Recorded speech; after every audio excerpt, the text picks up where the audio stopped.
560 The Answer. Now, from the Signature Bank Studios,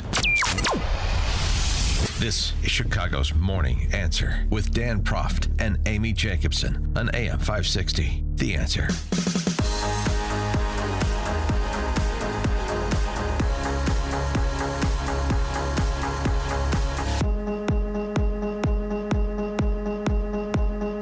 Top of the morning, Dan and Amy. Another day, another rally against Doge-related activities from the new Marxists. Yesterday, it was to protest the closure of the CFPB, Financial Protection Bureau.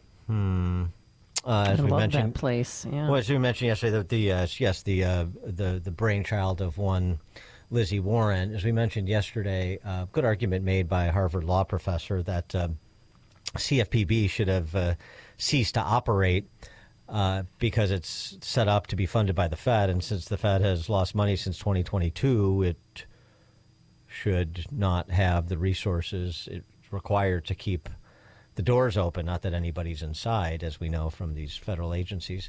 Anyway, I digress. It's more about the good times at the rallies. And good times were had, thanks to offerings from, again, Chicago product, Ayanna Pressley, Frances Parker Spice, making her presence felt. Look, let me tell you something. I'll take a bit of umbrage here. I'll speak on behalf of my colleagues. Something I can say. We are all willing to work with anyone who's serious about doing the work of censoring the American people and advancing progress. But they are not serious. I'll take a bit of umbrage here, which is resentment. I'll take a bit of resentment here for my colleagues. What? And I'm willing to work with anyone who is willing to censor the American people. What? Did she mean to say serve, and that was Freudian? I don't... Yeah, I think she just got a little carried away, Dan.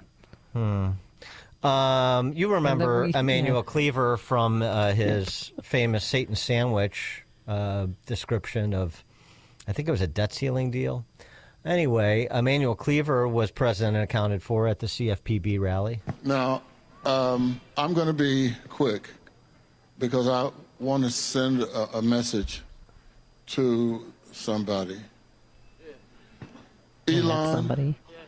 Take your musty millions and musty Moscow rights to the moon.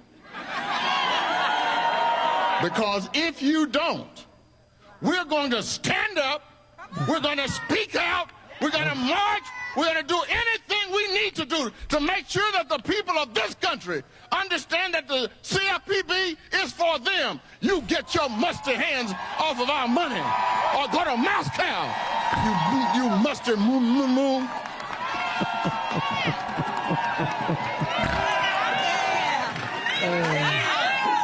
Boy. You musty moo-moo. That's going to be my new pet name for you, Dan. Powerful words, but after some of the heated rhetoric, they came together with a question for the American people. Oh, which side are you on? Which side are you on? Tell me, which side are you on? Which side are you on? We'll fight against Doge. We'll fight Elon Musk. No Elon's kept within our walls. We'll fight from dawn to dusk. Oh, which side are you on? Which side are you on? Tell me. Which side are you on? Which side are you on? Trump's coming. And then Representative Maxine Dexter, the good doctor, got out there and reminded people that we have to frack Trump for some reason. Their rhetoric is getting a little gnarly, with Anderson Cooper calling somebody a Richard, and then this representative from Oregon, the mother, don't tell my children, just dropping the F-bomb on Trump. Noah Rothman is a senior writer at National Review. He's the author of The Rise of the New Puritans, Fighting Back Against Progressives' War on Fun. Progressives' War on Fun, you say. Noah, thanks for joining us as always. Appreciate it. My pleasure. Thank you. That was fun. I don't know what you're talking about. Yeah, you got a good point there, actually. Edifying, too. Mr. Cleaver's modern incarnation of Diogenes was truly inspiring. Yes. That's what he was going for, clearly. I'm sure if you asked him. Yeah. But then it evolved into something I think actually progressive activists are beginning to resent, which is this sort of appeal to nostalgia, this, devolving back into mid-century protest motifs, like you're in Haight-Ashbury, singing these hymnals, which are evocative of the civil rights era. And that's a formative period for a lot of boomer activists in the Democratic Party, but it does not appeal to a younger generation. And some of them are beginning to exploit it. I wrote about this yesterday. There's this New York City candidate who's a Democratic socialist who's attempting to hijack the Democratic Party and trying to convince New York City voters to re-register, far-left New York City voters who left the Democratic Party to re-register Democrat to vote him in the primary. And one of his advertisements took dead aim at Chuck Schumer in particular, but broadly this decrepit geriatric activism, which appeals, I suppose, to the aged donor base of the Democratic Party, but is just embarrassing to younger Democratic activists, and probably evocative of Joe Biden's, decline in his later years. And you're starting to see the polling that suggests Democrats are really beginning to get frustrated with their party's approach to Donald Trump. Initially in January at CBS News, they found that, more Democrats than not said, we're willing to make some changes and see if we can work with Trump where we can. This is like when they were in the depths of their own defeat. That's over. They're done wallowing in their own self-pity. Now they want to see fight, and they want to see action. They want to see resistance 2.0. And they're just not getting it from this cast of Democrats, which means someone else is going to come up in the wings and satisfy them at some point.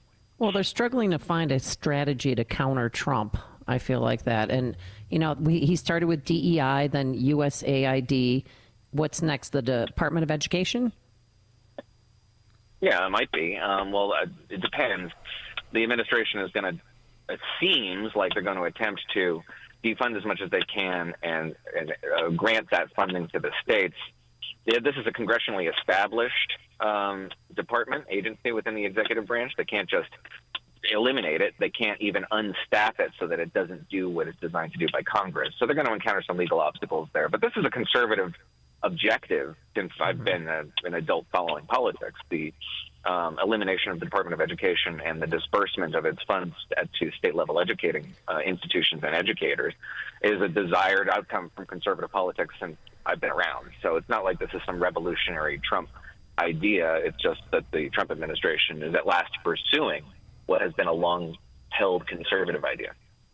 Not to oversimplify this, and I'm certainly not here to provide advice and counsel to the new Marxists, but this boy who cried wolf routine they're doing, where USAID, an argument about over USAID funding is a constitutional crisis, and an argument over CFPB funding is a constitutional crisis.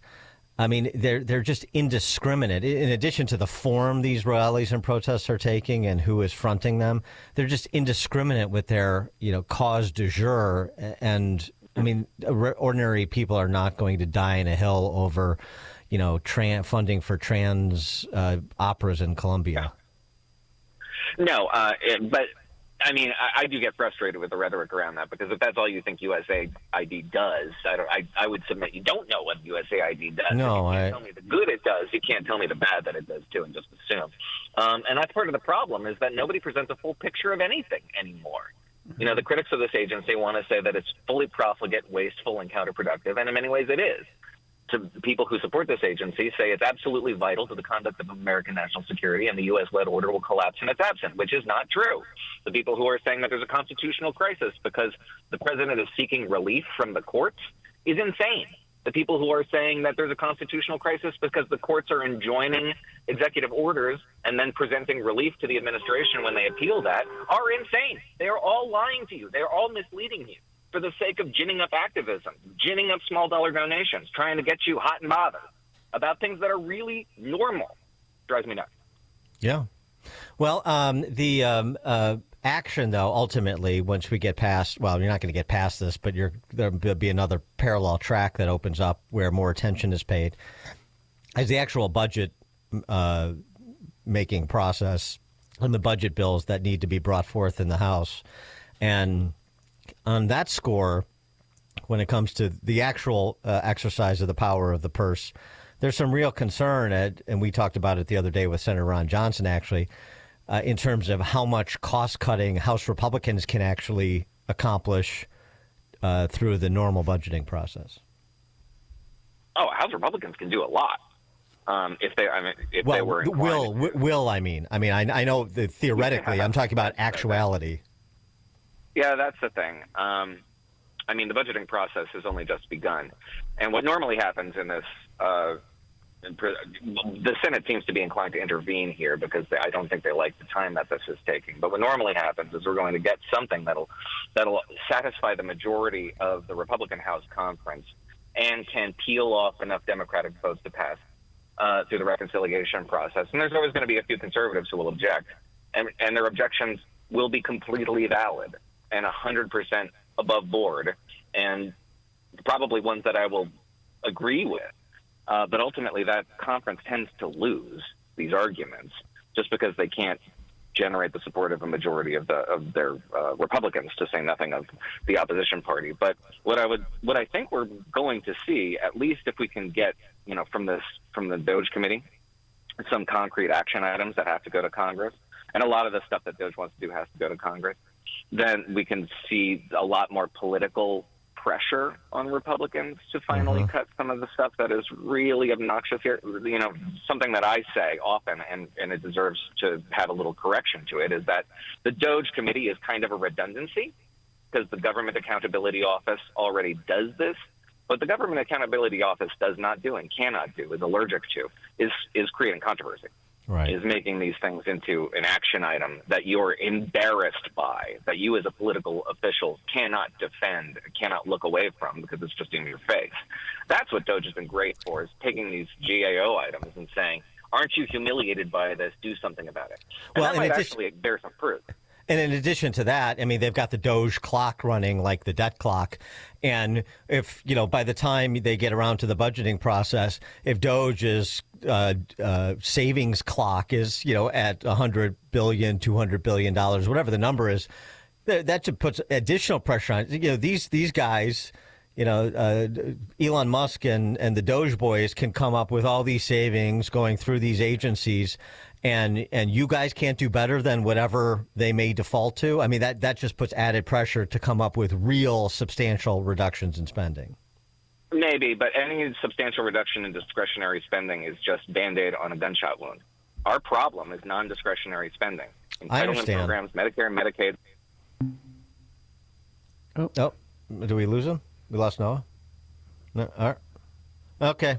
All right. Well, we'll see if we can get him back for let him finish his point. Dan and Amy, Chicago's Morning Answer. Before you see it on TV, share it on Facebook, or read about it in the paper. Hear it here first. This is Chicago's Morning Answer on AM 560. The Answer. A great smile can make you feel happy and confident. So when you consciously conserve your teeth, that glowing smile will show through. At Best Dental Group, doctors Economos, Gavalis, and their staff are ready to help you create that perfect look or maintain the one you have now. Along with general dentistry, Best Dental Group is a multidiscipline practice with an orthodontist, periodontist, and prosthetic specialists on site. They use the newest breakthroughs in dental technology such as titanium implants, Invisalign clear braces, and laser treatments. Don't let fear get in the way. They can recommend sedation to make your experience as comfortable as possible. Best Dental Group is located in historic downtown Bartlett and is a multilingual office. Call 630-830-4930, 630-830-4930, or visit bestdental.org. Best Dental Group, sharing your conservative values and helping you to conserve your teeth. AM 560, The Answer. Dan and Amy, okay, we lost Noah Rothman, but we got him back. Noah, I just wanted you to finish your point, too, about discretionary versus non-discretionary spending when it comes to substantially reducing federal spend. I should have never come back. It might have been the most brilliant point ever, or whatever now. You could have filled in the blanks for me.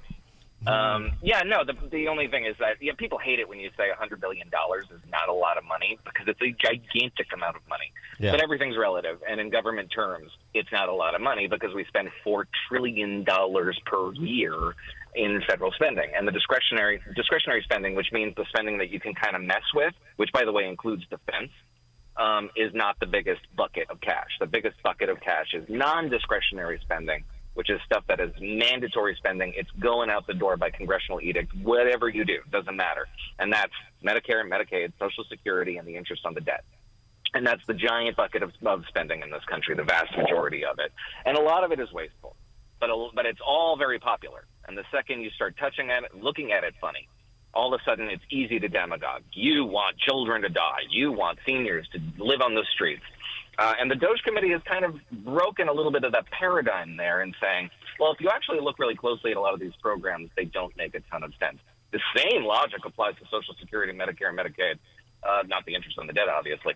But all of it is dubious quality and certainly dubious legal rationales in its defense. And that's where the big money is. Unfortunately, everybody knows it's politically toxic to touch it.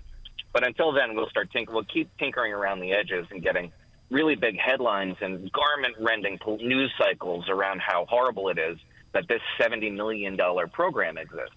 Well, that $70 million program might be really expensive to you and me, but it's not to the budget, to the government's budget. It's a rounding error, and it will not get us towards a trajectory that gets us away from the fiscal catastrophe that we're on when Medicare's hospital insurance fund and Social Security achieve insolvency in the next 7 to 10 years. Yeah, no, I mean, I agree with all that, and I think a lot of people recognize that. But by the same token, to paraphrase Everett Dirksen, $1 billion here, or $100 billion here, $100 billion there, you start talking about real money, and it does make an impact. I mean, even Musk's formulation is essentially reduce spend by $1 trillion, deregulate to grow the economy by an extra $1 trillion, and at least you eliminate the budget deficit that we were running in the last fiscal year, which I understand it's a lot more complicated than that riff, but it starts to give you a framework for a discussion. And we do have, the Government Accountability Office you mentioned last year pegged annual fraud losses over the last 4 years between 233 and 521 billion. So when we start talking about like $500 billion or in that neighborhood, that's real money. It is real money. And in Dirksen's time, a billion here, $1 billion there really did matter. The budget has exploded quite a bit, and nothing, it all helps. Every little bit helps. I'm not here to gainsay that. Nevertheless, it is a lot of energy, intellectual and emotional energy, to expend on something that is still a marginal issue when it comes to actually getting the budget approaching balance. And by the way, the GAO has fingered the PPP abuse, the abuse of the COVID fund. All of that could be reclaimed and should be reclaimed. But it is one of those things that it's, once you start getting into the nitty-gritty of it, you're afraid of who you're going to catch in that sort of situation, because quite a lot of very important people took PPP loans, and a lot of very important people defaulted on those PPP loans, and they were abused. You can go on and on and on. All that stuff is low-hanging fruit, and it should be addressed, but it's just not going to get us to our balanced budget. Yeah, but it gets the new Marxists singing protest songs outside the Capitol. You can't put a price tag on that. That's true. The entertainment value alone is priceless. Exactly. Noah Rothman, senior writer at National Review, author of The Rise of the New Puritans, Fighting Back Against Progressives' War on Fun. Noah, thank you. Thank you so much, guys. Appreciate it. Thank you. And he joined us on our turnkey.pro answer line. Connect with Dan and Amy on the AM 560 The Answer mobile app.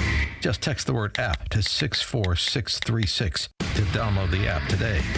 This is Sean Thompson. When you go on vacation, does it make sense to have somebody else pack for you? Of course not. The same can be said for your retirement. Your 401k could be packed with things you don't know about or even need. If you're close to retirement, but you don't have a plan customized to your goals, it's like kind of taking a